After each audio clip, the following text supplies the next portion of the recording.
सपने सच होते हैं और भारत अपने हर सपने को सच करने की काबिलियत रखता है। दोस्तों, एक सच्चे भारतीय होने के तौर पर हम हमेशा ये सपना देखते थे कि काश हम बड़े देशों की तरह चांद पर जाएं, और भारत के चंद्रयान 3 ने यह कर दिखाया।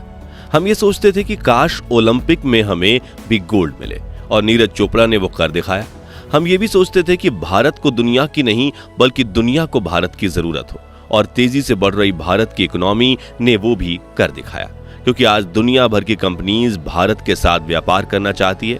इसी तरह जब दुनिया भर के बड़े देशों में बड़ी बड़ी सभाएं होती थीं, तो हमारे दिमाग में यह ख्याल आता था कि क्या कभी भारत पूरी दुनिया के सबसे बड़े लोगों को होस्ट कर पाएगा।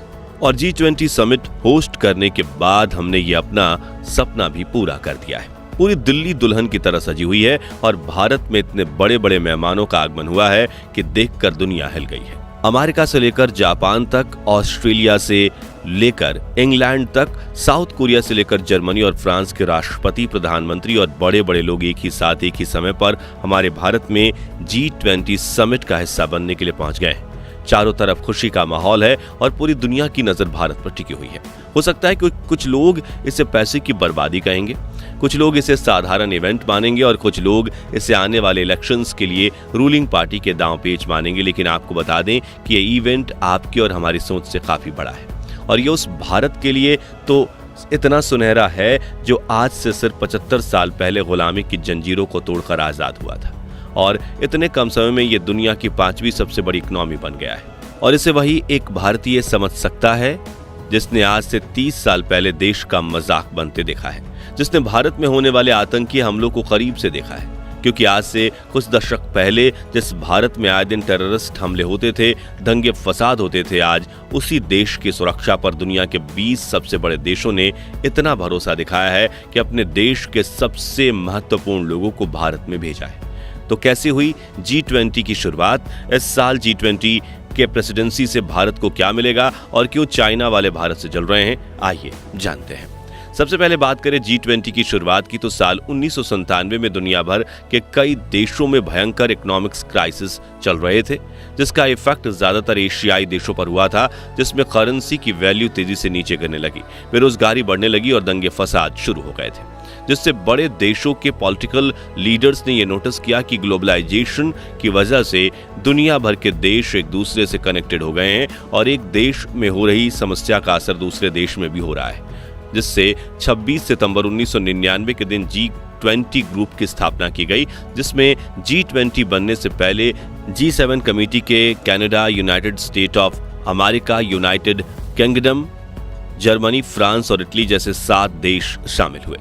जिसके बाद देखा गया कि दुनिया भर में कौन से ऐसे देश हैं जो इकोनॉमिकली और सोशली ताकतवर हैं, जिसमें भारत, चीन, South Korea, Japan, Indonesia, Australia, सऊदी अरब, तुर्की, रूस, ब्राजील और मैक्सिको को शामिल किया गया। लेकिन समय के साथ रूस की बागी हरकतों को देखकर उसे निकाल दिया गया। वहीं फ्रांस, अर्जेंटीना और यूरोपियन यूनियन को शामिल किया गया।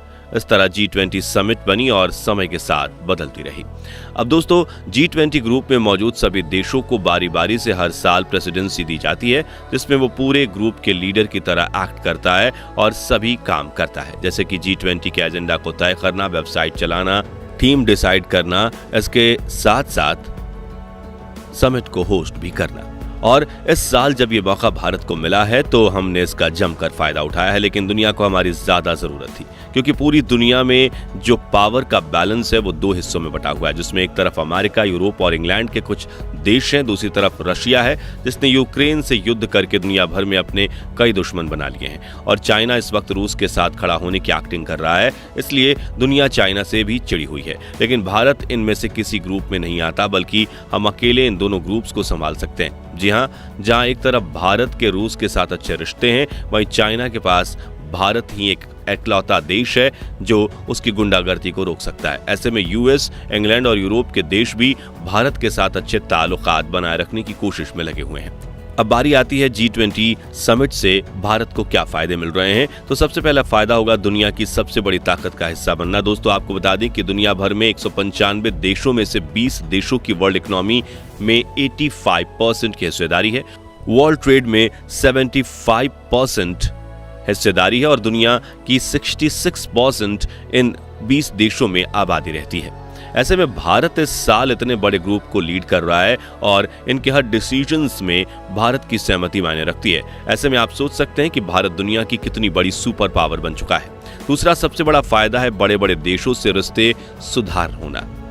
जी हां साथियों, G20 ग्रुप के अलावा बाकी देशों को भी समिट का हिस्सा बनने के लिए इनवाइट किया जाता है और यह इनविटेशन सिर्फ होस्ट कंट्री ही दे सकती है। तो इस साल भारत ने 9 देशों को G20 में हिस्सा लेने के लिए इनविटेशन भेजा, जिसमें Bangladesh, Egypt, Mauritius, Netherlands, Nigeria, Oman, Singapore, Spain और UAE जैसे देश शामिल हैं।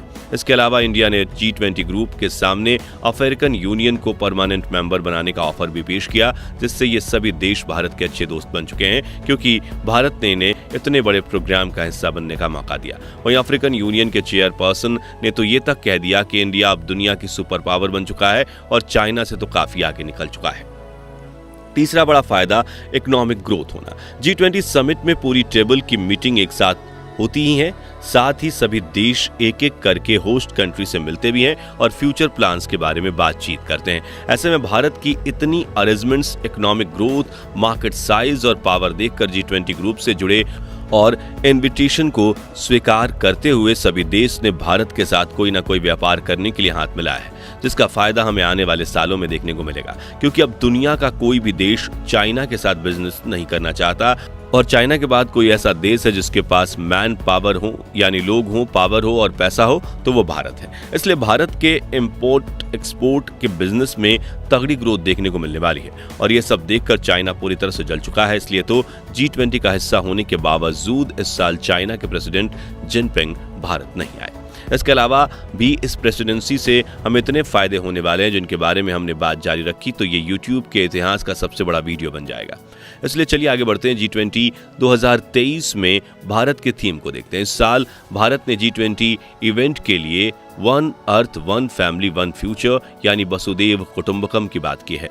उसे भी दुनिया ने काफी पसंद किया है, क्योंकि आजकल हर किसी का फायदा साथ मिलकर चलने में ही है। दादागिरी करना, लड़ाई करना और पंगे लेना आजकल किसी भी देश को नहीं पसंद, क्योंकि यही हरकतें किसी भी देश की रीढ़ की हड्डी को तोड़ सकती है और वो कभी अपने पैरों पर खड़ा नहीं हो पाता। उदाहरण के रूप में रूस, जिसने यूक्रेन से लड़ाई में पाया कुछ नहीं लेकिन सिर्फ खोया ही खोया है। यानी दोस्तों, भारत के पास अपने इतिहास, अपने ग्रंथों, अपने अलग अलग धर्मों के गुरुओं द्वारा प्राप्त हुआ जो ज्ञान है, उसकी सराहना आज पूरी दुनिया कर रही है।